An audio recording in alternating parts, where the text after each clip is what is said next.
Well, what do you think a realistic trade would be if it were a guy like Zach Wilson? We got up to third when we were talking about it with James Merrill. Is Zach Wilson really worth a third because the Dolphins are so desperate? Probably not. Yeah, no. It seems a little high, right? I mean, Zach had moments here in the preseason, and really good moments, and I was high on Zach Wilson. I thought he should have been named the backup over Jarrett Stidham. I was disappointed that they even kept Jarrett Stidham. I would have just cut him and kept two QBs and held the roster spot for someone else. But let's be honest. The trade market for Zach Wilson last spring, basically nil. There's the Broncos. We heard about George Payton worked on this trade for a month. Well, it was like the least complicated trade in NFL history. The Broncos moved back like 40 spots in the draft and landed Zach Wilson. I mean, if George wants to tell everyone it took a month, then good for George. I guess he was busy that month. But I don't understand how you could look at it if you're Miami and go, all the Broncos had to do is move back 40 spots? And because this guy flashed against the threes against Arizona, you want a third-round pick? Dolphins may laugh you off the phone, but I told James, I think Sean Payton may laugh you off the phone. I think he wants to hang on to Zach Wilson. He would be willing to part ways with Jarrett Stidham for probably anything, 5th, 6th, 7th-round pick, whatever. I just think Sean's got a little thing for Zach, and I still think the Broncos deep down probably want Zach Wilson here next year on a relatively cheap deal. See, you're right about Sean having a thing for Zach. Absolutely, he does. He talked him up. Remember how about this freaking Zach Wilson when he was talking to Chase Daniel and Diana Rossini? Yeah. Like he went out of his way to talk about him in that setting. But I mean, I don't know why. I don't know why they'd even want him to. Is that career backup quarterback? You know what I mean? Or is that, hey, it's been rough to start with Bo Nix. Let's not completely get rid of what the next option would be. I don't know why Zach Wilson would want to sign a long-term deal with the Broncos. He's closer to those mountains. I mean, like I say that somewhat sarcastically, but also like he grew up in Utah. Yeah. Played at BYU. Have you seen Zach Wilson? I know you have. Mm-hmm. He looks so much happier. He does. Look at the dude in New York who was just beaten down by that media and that fan base, and here he's just smiling. And Josh, he doesn't seem to care. He's the number 3 QB.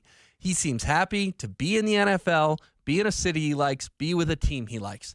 I don't know Zach Wilson's competitive fire. I assume to be the number 2 overall pick, you have to have competitive fire. Of course. But I also know that Zach Wilson seems like a changed man and a happy man. And I'm not saying he wants to be the 3 forever, but if he can sign a 3-year, $12 million deal to be the 2, I think Zach may sprint and put pen to paper. I do. But it's a valid question. Does he think he can be Sam Darnold and go get a starting gig next year? Maybe he does. Yeah. I'd love to have him on the air and ask him that question. Do I think we'd get an answer? No. But I do think Zach Wilson seems to enjoy Denver, and I think there probably is a temptation to say, hey, I'm going to make Denver my home for the next few years, whether I'm the starter or I'm the backup. Probably not the 3, but Jarrett Stidham's gone after this year anyways. Yeah. I wonder if there will be, what did Sam Darnold, he only played 1 game last year when the Niners had their thing clinched. He played week 18, right? Their 17th game. Yeah, but he did the rehab. Right, that's what I mean. But he did the rehab, then he got to show it off. I don't know. And he's 2-0 with the Vikings. Well, he's got Justin Jefferson on the team. A guy 97-yard house call last Sunday. Beat the Niners. I mean, come on. Let's give Sam a little bit of credit. I am giving him some credit. I'm just thinking out loud here of wondering, all right, Zach's going through this football rehab.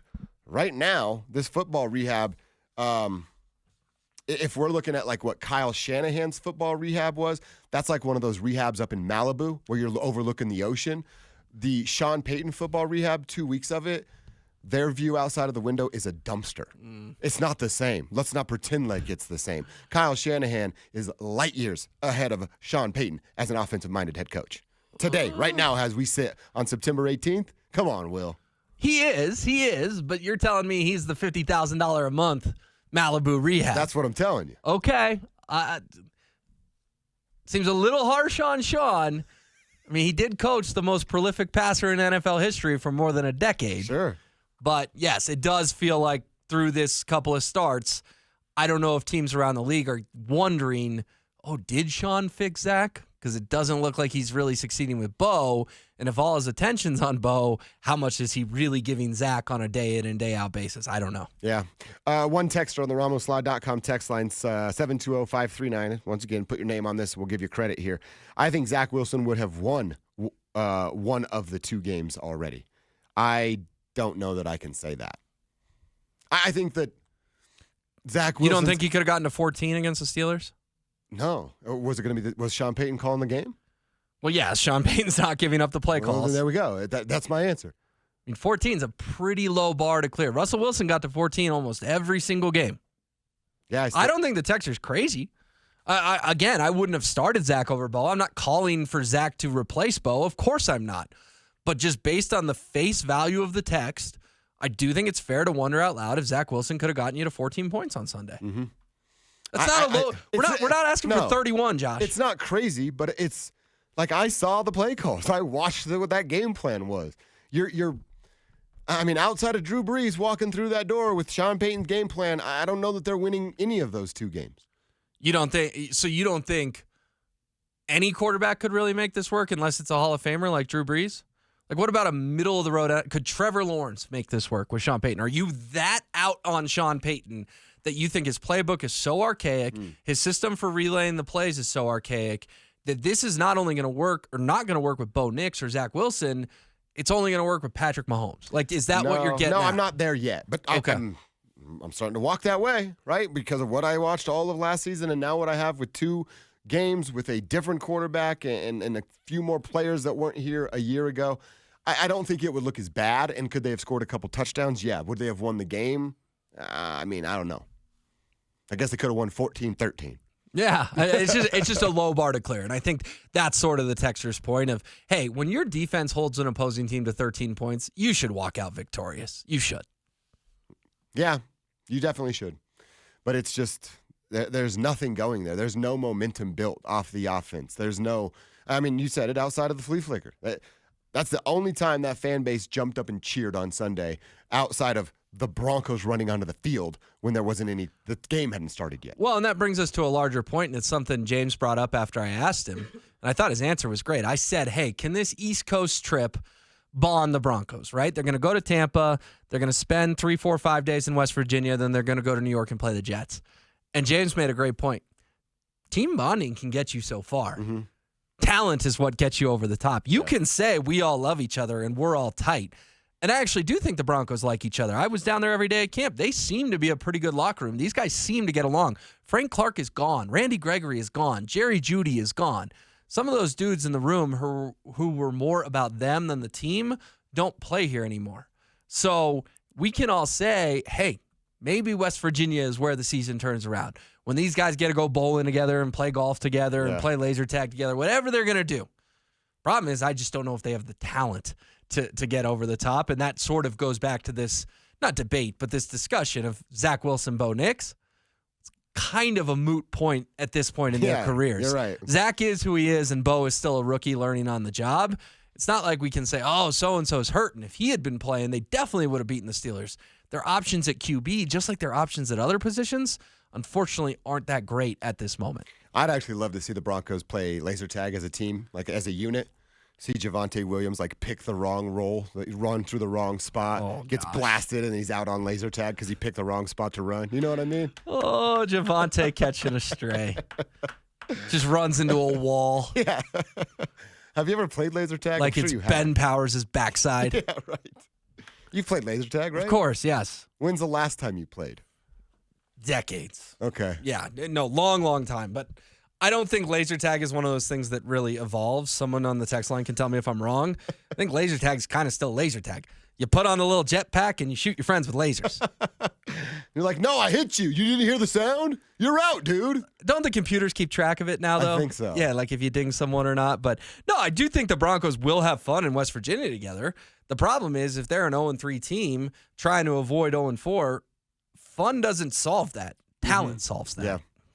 What about paintball? Have you done paintball? Paintball's much better hurts, than laser bro. tag. Paintball hurts. Yeah, but it's supposed to. That's a part of the fun, kind of, right? That's your form of entertainment. Let's all give each other welts. Well, I mean, it's just like it's a nice wake up call. Of like, oh, I gotta keep my head on a swivel. It does get the adrenaline pumping more than laser tag. I will give you that. Chicken fingers. You ever played laser or paintball? No. And you don't have any interest? No, it hurts. I know, but that's the point. I would just be a sniper up on a wall. That's all I would do. I'm that guy in Call of Duty. Yeah. I'm just sniping. You're a camper. You just camp. And I don't care. That's all I like to do, and I'm good at it. One of the greatest, this will tell you about my high school achievements. One of what I believe is one of my greatest high school achievements. Shout out to my boy Dave Egloff. It was, I guess I can say this, right? You TP people's houses in high school. You throw come on. You can say you TP people's houses. So the statute of limitations, I don't think they're coming for you 25 years later that you TP'd someone's house. 40-year-old radio guy arrested for TPing. Yeah. Think you're good of things that happened in 1999 when you threw toilet paper on people's houses. So, like, we would TP Lee Waymeyer's house, and then Lee and his crew then were going to get us back. And one night, we had heard through the grapevine. Grapevine? They were coming. That they were coming, right? They were like Dion. They were coming. Yeah. And so David's parents had bought him paintball guns like a couple of weeks prior. Staked it out. And we did it. We did what Kevin's talking about. We staked it out. Dave's room was up on the top floor and had a window that would show the driveway right where his parents' tree were.